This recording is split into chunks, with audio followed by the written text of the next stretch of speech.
Hello दोस्तों, जय मसीह की। आज हम पवित्र शास्त्र बाइबल के एक नए ऑडियो समरी से सीखेंगे यूसुफ का स्वयं को प्रकट करना। हालेलुया। तब यूसुफ उन सब के सामने जो उसके आसपास खड़े थे अपने को और रोक ना सका और पुकार के कहा, मेरे आस पास के सब लोगों को बाहर कर दो। भाइयों के सामने अपने को प्रकट करने का समय यूसुफ के संग और कोई ना रहा। तब वह चिल्ला चिल्ला कर रोने लगा और मिस्रियों ने सुना और फिरौन के घर के लोगों को भी इसका समाचार मिला।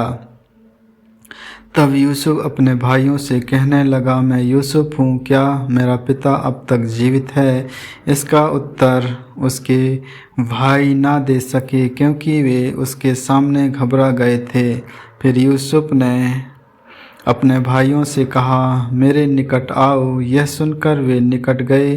फिर उसने कहा, मैं तुम्हारा भाई यूसुफ हूँ, जिसको तुमने मिस्र आने वालों के हाथ बेच डाला था।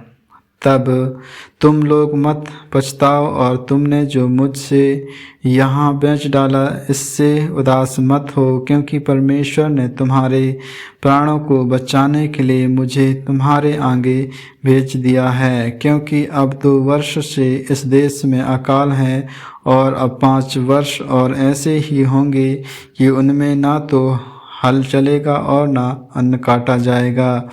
इसलिए परमेश्वर ने मुझे तुम्हारे आगे इसीलिए भेजा कि तुम पृथ्वी पर जीवित रहो और तुम्हारे प्राणों के बचने से तुम्हारा वंश बढ़े। इस रीति अब मुझको यहाँ पर भेजने वाले तुम नहीं, परमेश्वर ही ठहरा। और उसी ने मुझे फिरौन का पिता सा और उसके सारे घर का स्वामी और सारे मिस्र देश का प्रभु ठहरा दिया है। अतः शीघ्र मेरे पिता के पास जाकर कहो, तेरा पुत्र यूसुफ यहाँ कहता है कि परमेश्वर ने मुझे सारे मिस्र का स्वामी ठहराया है। इसलिए तू मेरे पास बिना विलम्ब किए चला आ। तेरा निवास गोसेन देश में होगा और तू बेटे पोतों भेड़ बकरी गाय बैल और अपने सब कुछ समेत मेरे निकट रहेगा। और अकाल के जो 5 वर्ष और होंगे उनमें मैं वही तेरा पालन पोषण करूँगा। ऐसा ना हो कि तू और तेरा घराना वरन जितने तेरे हैं वे भूखे मरे। और तुम अपनी आँखों से देखते हो और मेरा भाई बिन्यामीन भी अपनी आँखों से देखता है कि जो हमसे बातें कर रहा है वह यूसुफ है। तुम मेरे सब वैभव का जो मिस्र में है और जो कुछ तुमने देखा है उस सब का मेरे पिता से वर्णन करना और तुरंत मेरे पिता को यहाँ ले आना। तब वह अपने भाई बिन्यामीन के गले से लिपट कर रोया और बिन्यामीन भी उसके गले से लिपट कर रोया। वह अपने सब भाइयों को भी चूम कर रोया और इसके पश्चात उसके भाई उससे बातें करने लगे। इस बात का समाचार कि यूसुफ के भाई आए हैं फिरौन के भवन तक पहुंच गया और इससे फिरौन और उसके कर्मचारियां प्रसन्न हुए। इसलिए फिरौन ने यूसुफ से कहा, अपने भाइयों से कह कि एक काम करो, अपने पशुओं को लाद कर कनान देश में चले आओ और अपने पिता और अपने घर के लोगों को लेकर मेरे पास आओ और मिस्र देश में जो कुछ अच्छे से अच्छा है वह मैं तुम्हें दूंगा और तुम्हें देश के उत्तम से उत्तम पदार्थ खाने को दूंगा। और तुझे आज्ञा मिली है, तुम एक काम करो कि मिस्र देश से अपने बाल बच्चों और मिस्रियों के लिए गाड़ियां ले आओ और अपने पिता को ले आओ और अपनी सामग्री का मोह ना करना, क्योंकि सारे मिस्र देश में जो कुछ अच्छे से अच्छा है वह तुम्हारा है। इसलिए इज़राइल के पुत्रों ने वैसा ही किया और यूसुफ के फिरौन की आज्ञा के अनुसार उन्हें गाड़ियां दी और मार्ग के लिए भोजन सामग्री भी दी।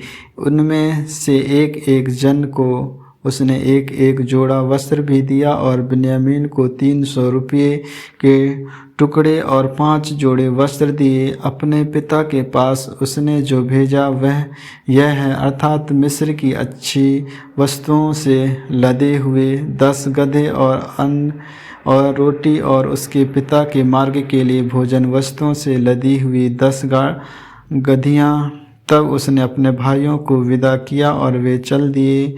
और उसने उनसे कहा, मार्ग में कहीं झगड़ा ना करना। मिस्र से चलकर वे कनान देश में अपने पिता याकूब के पास पहुँचे और उससे यह कहा, यूसुफ अब तक जीवित है और सारे मिस्र देश पर प्रभुता वही करता है। पर उसने उनकी प्रीति ना की और वह अपने आपे में ना रहा। तब उन्होंने अपने पिता याकूब से यूसुफ की सारी बातें जो उसने उनसे कही थी कह दी। जब उसने उन गाड़ियों को देखा जो यूसुफ ने उनके ले आने के लिए भेजी थी, तब उसका चित्त स्थिर हो गया और इज़राइल ने कहा, बस मेरा पुत्र यूसुफ अब तक जीवित है, मैं अपनी मृत्यु से पहले जाकर उसको देखूंगा। आमीन आमीन। इन्हीं वचनों के सुनने के द्वारा परमेश्वर आप सबों को आशीष दे। आगे की और भी ऑडियो समरी सुनने के लिए Bible story audio Hindi channel को लाइक, सब्सक्राइब और बेल आइकन को दबाएं। सभी प्रिय भाई बहनों को जय मसीह की।